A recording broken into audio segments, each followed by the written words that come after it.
I'm the Scale Model Geek, and in this video I wanted to do something different. So I jumped online to get a bit of inspiration. I wanted to create a figure, and I came across a bunch of these really crazy looking figures. I really like the aesthetic of the humanoids being integrated with these robotic parts, specifically those headpieces. They look really cool. And then I came across this particular figure, and I looked at it and I went, oh, hang on, this looks familiar. So I went off and had a look at my stash, and I thought, I'm sure I've got something similar. So a quick look in one of my cupboards, and lo and behold, I've actually got a few of these knights. I've had these kits laying around for decades, and finally I found an excuse to build one. I'm not even going to try and pronounce that name.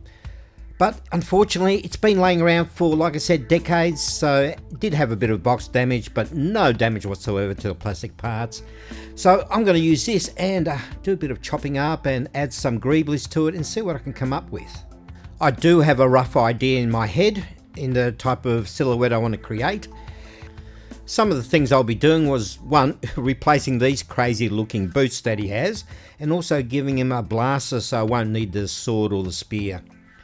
So off we go, snipping the parts off the sprue, gluing the basic pieces together. For this process I'm just using Tamiya glue, nothing special there, and clothespins to hold the legs and the arms together. After a few hours it was time to unclip everything, and as you can see I did glue the parts together for the boots just in case I changed my mind about using them. The next process is to clean up all the seam lines, and that's just a matter of using a file and some sandpaper and cleaning it up. The pose on this knight is a bit rubbish, so I do want to modify that. And what I'm going to do is chop off the arms at their elbows, and I'm going to use these little balls that I had printed up from a previous project. This will make the posing of the figure a lot easier with those ball joints. This hobby saw really made easy work of that cutting. Bit of super glue to hold that ball joint in place. I did have a variety of sizes. I ended up having the perfect size in my little stash. I downloaded this blaster from Thingiverse and then made some modification. I created some new nozzles, removed the stock and added some hands. Then I sent it to the printer for a 45-minute wait. And there's the final result. It's got some fantastic detail in that. I was very happy with that print.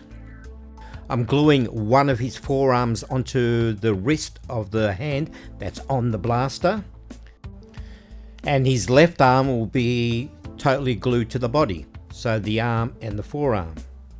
It did take a bit of trial and error to get it in the right place, but ended up coming up nicely. In fact, very nicely. Then back to the Tamiya glue to stick on both legs. I've decided this figure is going to be a Pest Exterminator, but your pests aren't your average pests. They're going to be rather large and scary. Kind of thinking mutants. I did decide to replace those crazy looking boots with some normal boots. I'm using some of this two-part epoxy stuff. Now it's a matter of cutting off a small slice, then mixing it until the colour is uniformed. And you've got about 5 minutes before it starts to harden. So I've created these little balls. I've pushed them into the bottom of the legs in the ankle area, and then pushed the boots onto it, and that shaped it to exactly to my requirements. Like I said, 5 minutes, and before you know it, hard as rock. And then I had a bit of a hunt in my Greeblies box, and I came up with this Gundam piece. I thought that he's got a great profile to use as a headpiece. Like I said earlier, this is going to be a really crazy figure. I needed to fill in the bottom as well as the ends, so I'm just using some very thin plastic card there. You can see how thin it is because I can cut it with some scissors. Then back to the Tamiya again, to glue the two pieces together, and once that was dry, I was able to start shaping it. To get the rough shape first, I use a pair of scissors, cut it close as I possibly can, and then hit it with a file. Back to the small piece Greebly box that I have, and I'm just looking for some interesting detail that I can add to that headpiece. Inside that headpiece will house all the optical cameras, as well as a life support system and a filtration system for the air. These three will be the vision sensors, or little cameras. And this is part of the communication system at the back of the headpiece. This is the antenna system for that communication. Here I couldn't be bothered pulling out my drill bits, so I'm just using a hobby knife to create a little hole for my little filter system, and that's the hose. I can't even remember where that's from. If anyone recognizes that part, leave a comment in the comment section. Now these are some nuts and bolts that I'd printed up. And I have thousands of these that I've printed up in various sizes. Just using some super glue to add a bit of visual interest to the outside headpiece. I don't even know what to call it. Anyone got some ideas? Yeah, throw them in the comments. These two Gundam pieces I'll be using as a life support system that the figure will be carrying on his back. When I came across these two pieces in my Greeblies box, I kind of put them together and I thought, you know what, they look really cool. So once I glued them together, I then hit them with a whole bunch of Greeblies out of my little Greeblies box that I have, as you saw earlier. Really happy with the way that turned out. It looks functional. Whole bunch of piping in there as well. With all the main pieces now built on the figure, it was time to give everything a base coat of black. Now in this particular case, I wanted to do something a little bit different. I normally paint my figures with zenithal lighting, so I paint it black, then I do the highlights with white, and then I do a coat of paint over the top of that to give me my highlights and my shadows. This particular case, I'm going to paint it black, then do it in silver. These little tubes are some leftovers I had that Gamey Build sent me from a previous collaboration that we did. Rather than glue them straight to the parts, I'm using some wire here. I'm gluing that into the pieces. Then I'm going to slide the tubing over the top of that. Using this system should make the tubes a lot easier to connect and also a lot stronger. The backpack gets super glued on, as well as the headpiece. And I glue the headpiece on a slight angle just to give it a bit more visual interest rather than looking straight on.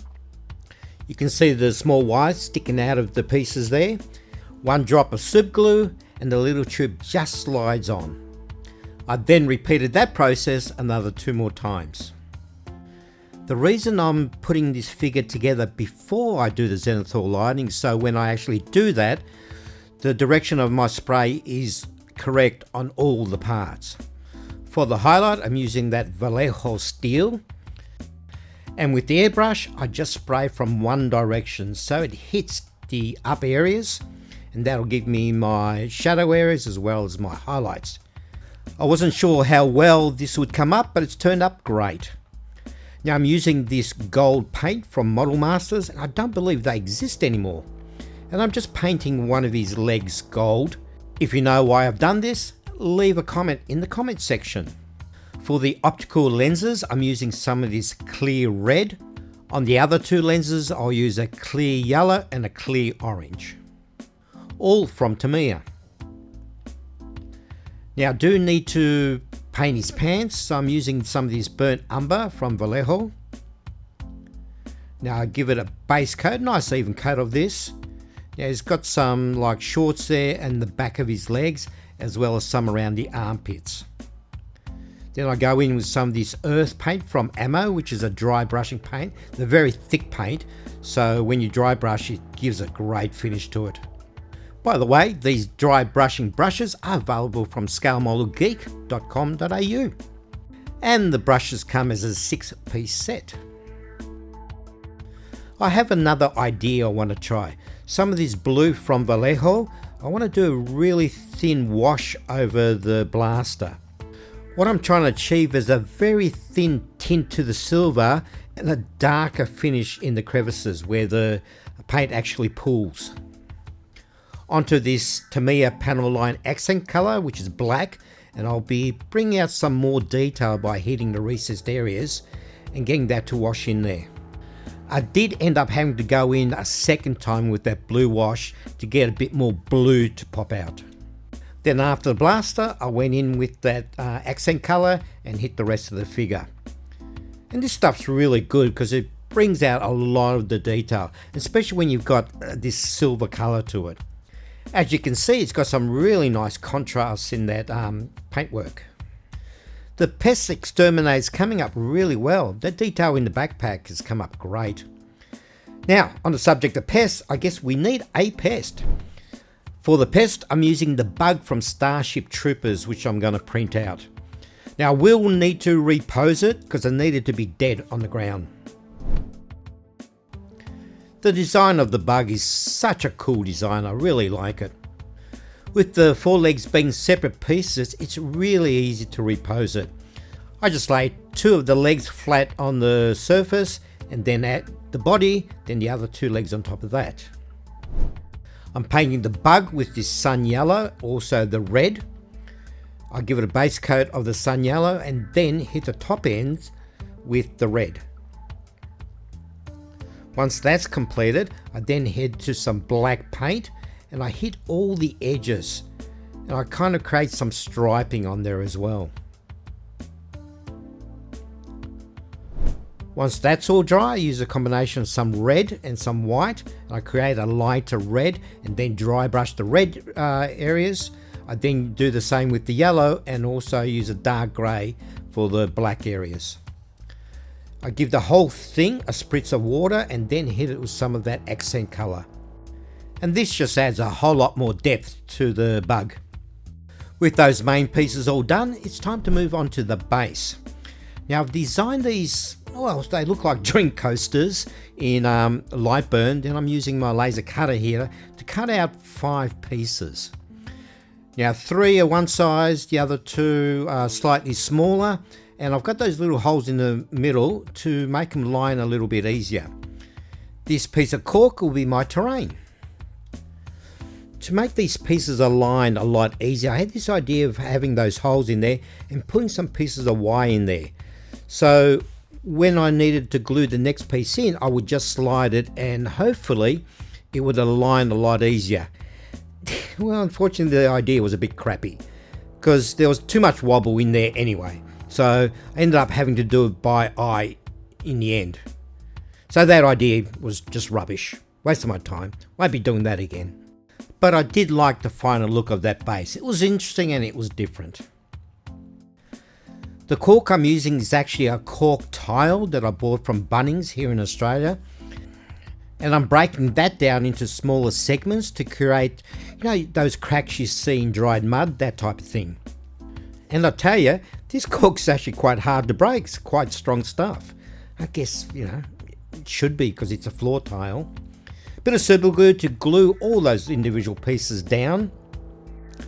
I had all the pieces laid down on my bench and I made sure I didn't get the pieces mixed up.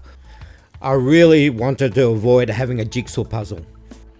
The texture in the cork is really cool and I think it'll make a great looking dry terrain. And of course the last piece was going to give me a hard time. The whole base then gets a protective coat of some homemade Mod Podge, and that's a combination of PVA glue and some water-based clear varnish. And that's a mix of a 1:1 ratio. To break up the flat surface, I'm using some of this kitty litter as some terrain decorations. And to hold it into place, I'm using a mixture of some white glue, some water, and a couple of drops of dishwashing liquid in there.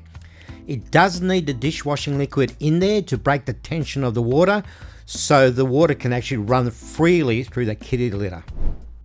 Off camera, I masked up the edges, then gave the whole thing a coat of flat black. This brown acrylic artist paint I got from Bunnings as well, and I've created a very thin wash with it, and I'm just hitting the base and giving it a nice even coat after I've given the base a spritz of water. Once that is done, I then use a piece of paper towel and soak up most of that paint. Again, most of it, not all of it, because I want to keep some of that in the recesses. I then go through the same process with this green, also bought from Bunnings. A very thin wash, and I kind of try and mix it with the brown in some areas. And this is going to be a very subtle wash. To speed up the drying process, I then hit it with a hairdryer, and that took about just under 10 minutes to do. And I was ready for the dry brushing, a combination of this earth and the light grey. And this adds a really dry look to the terrain. And when I said previously about that green being subtle, it's so subtle you can hardly see it, but it is there. With the base painted and completed, we're almost ready to stick the other components to it. For the bug blood, I'm using some of this green fluorescent paint from Vallejo, and a quick mix on my little Vevor mixer, which I bought off eBay for like 30 bucks. Just using a brush and a piece of stick, and I'm just spraying it over the legs. Then super gluing the bug onto the terrain. Then I added some of that fluorescent green to the bug as well as the terrain. I've kind of put in the areas where I thought after it got shot, it fell over and then it kind of spread out a bit. Bit of super glue on the feet of the figure, or the pest controller, or the pest exterminator. We're at the stage of the build where I actually get to show off what this thing looks like. So let's head over to the turnaround video.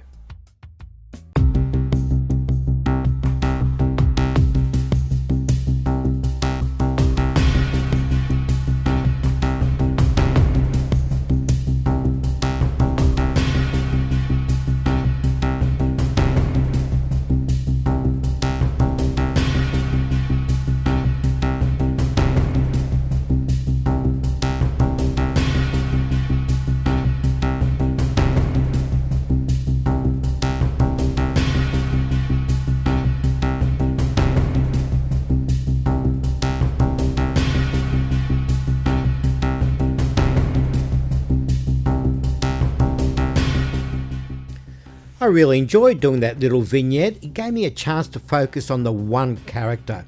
Hope you enjoyed it. Leave a comment in the comments section. In the meantime, go and check out some of my previous videos, and you know what, hopefully I'll see you in the next build.